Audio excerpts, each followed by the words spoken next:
Hello everyone and welcome to a new IK video. This is Kincaid from M14, and since we already talked about the Chaos Immortals tier list and we did an Earth Immortals tier list and Water one as well, so in this one we're gonna talk about the Lightning Immortals tier list.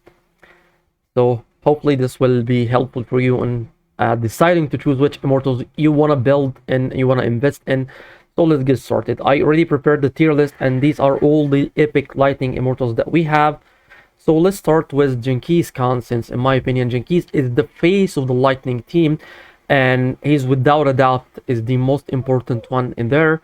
So you cannot play actually a Lightning March without Genghis Khan, and he's the most important one in there. So he's definitely goes to the OP tier. Even if you want to build an end game march that evolves around Genghis Khan, he's definitely the right choice. Even if you want to build a high spender march that you're gonna get some really expensive skills such as maybe corrosive power or maybe energy mastery, Genghis is gonna be like a centerpiece in your march and is gonna deal a lot of damage. He's definitely worth the investment if you want to build him.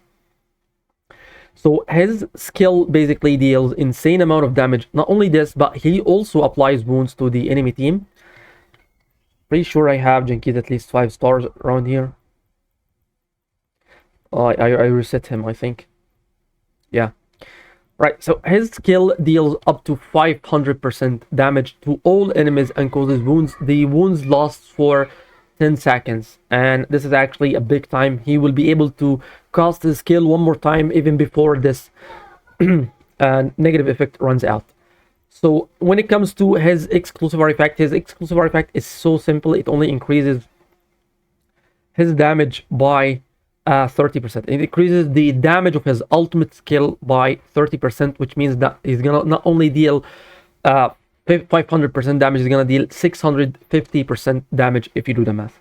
So he's definitely in the OP tier.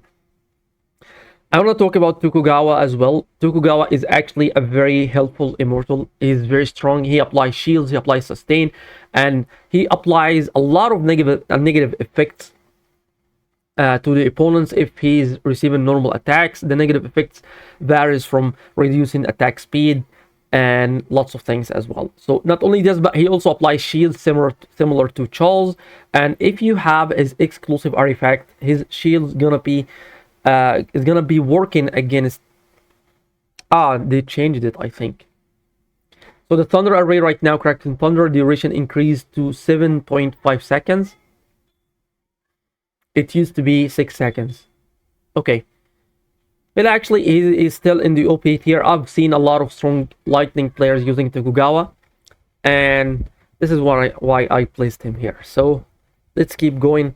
We have Darius, we have El Cid. So let's talk about El Cid first, since he's also one of my favorite Lightning Immortals. I've made a lot of videos about El Cid, and he was actually my favorite Immortal back then when the Mixed March was actually at the top of the game. Back then, the new Mixed March was the meta, and the only counter for this March was El Cid. El Cid was actually very OP back then, and if you have his exclusive artifact, that would make him even stronger. So I'm gonna place El Cid for now at the situationally strong, because right now he's not really that powerful against all marches, but he works very well against Immortals that counts a lot on normal attacks, such as Alex, Hannibal Barca, and maybe Aris. Well, I haven't seen really this situation fold in front of me, so I'm gonna place him in the situation strong. He's actually very good in season 1 and season 2 if there's a lot of players are using mixed marches. So he's still decent, and his exclusive artifact increases the chance of him applying damage from 60% to 100%.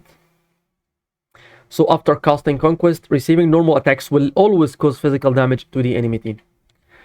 Alright, so we have Cao Cao. I haven't really seen him that much. I actually haven't seen any march that use Cao Cao in a Lightning March or any other march.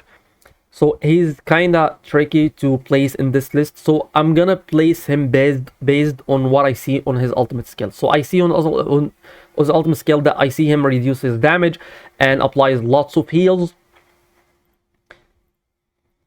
So it reduces the damage dealt by all enemies by 20%, and this is actually quite big. And when our front row is hit by normal attacks, they recover HP. They recover HP for 170% per normal attack. So this is actually a lot of heals. If you're, of course, running up against a march that doesn't have wounds, or maybe you're using Athena in some situations. And his exclusive artifacts actually... where is the support? Yeah, this one. It increases the duration from 6 seconds to 9 seconds. The duration of Hearts United increases by 3 seconds. So he's actually quite good. So I'm gonna place him in the very good. I'm not sure. Maybe he's in the OP tier, but I need to see a lot of reports for him in order to decide which actually is more accurate for him. Either the OP tier or the very good tier. We have Hammurabi. Hammurabi actually deals a lot of damage. However, his ultimate skill is quite annoying. It has some kind of a weird situational,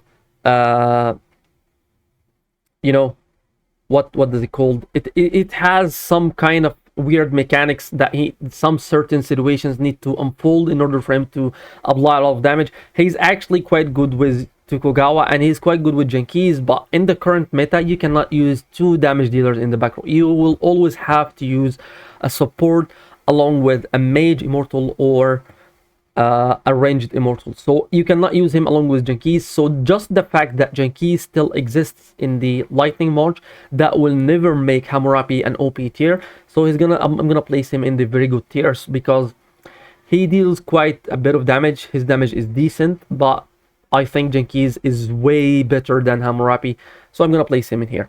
As for Louise is actually could be situationally strong because he's similar to Ragnar, if you have seen my water video, because he increases the damage taken by the enemies. He increases the magical damage taken by the enemies.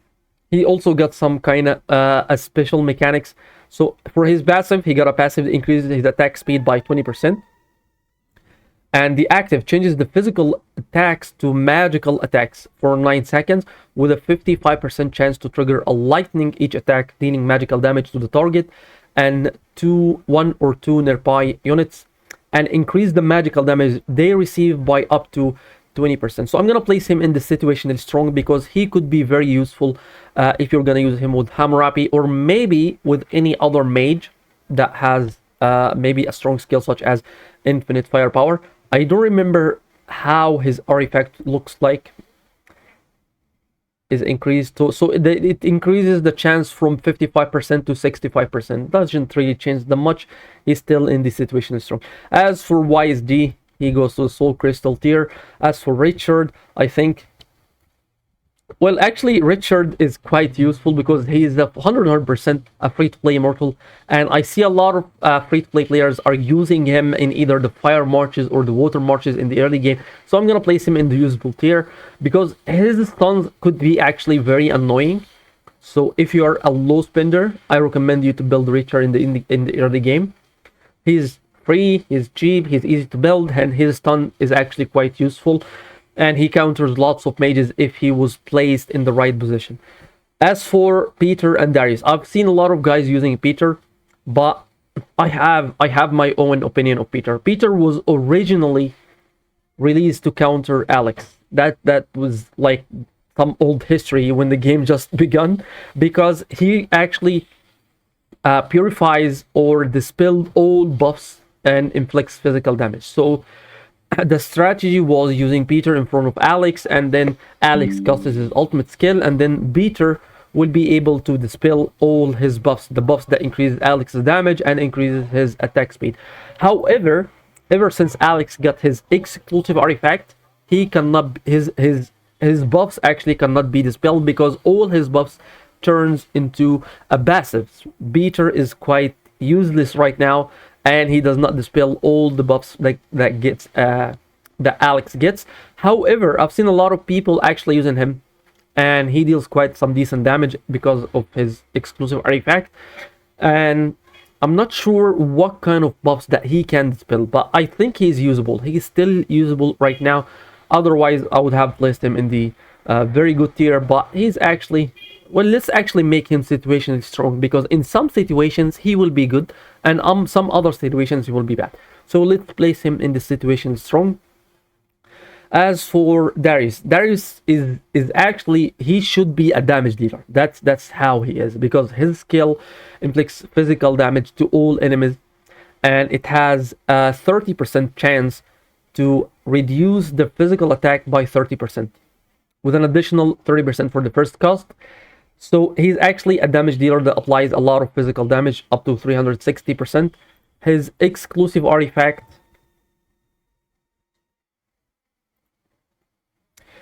increases the likelihood of reducing the target's physical damage by 15%. So it increases the chance from what it was. I think it was the chance was 30%. So it increases the chance from 30% to 45%. I don't think he's really that useful, because if I'm gonna use an attack immortal, he should be able to deal a lot of damage.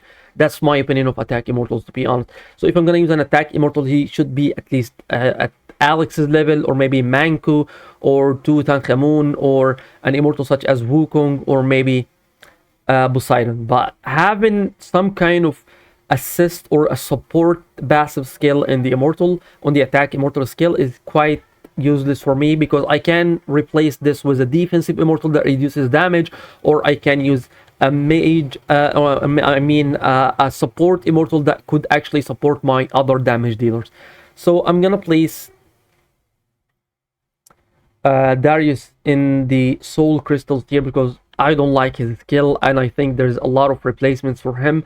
Reducing the physical damage of other immortals is not gonna be that useful, for at least this is how I see it. Anyway, this is my final lightning immortals tier list. As for Genghis and Tokugawa, they are the OP tier, and Cao Cao and Hammurabi at the very good tier. This is my final lightning list, and I'm not sure about most of it, to be honest, because I've never used lightning as my main march, but this is all based on the reports that I've seen at my 4 years of experience. This will be all for this one. Thank you so much for watching. Don't forget to subscribe to the channel, and have a wonderful day.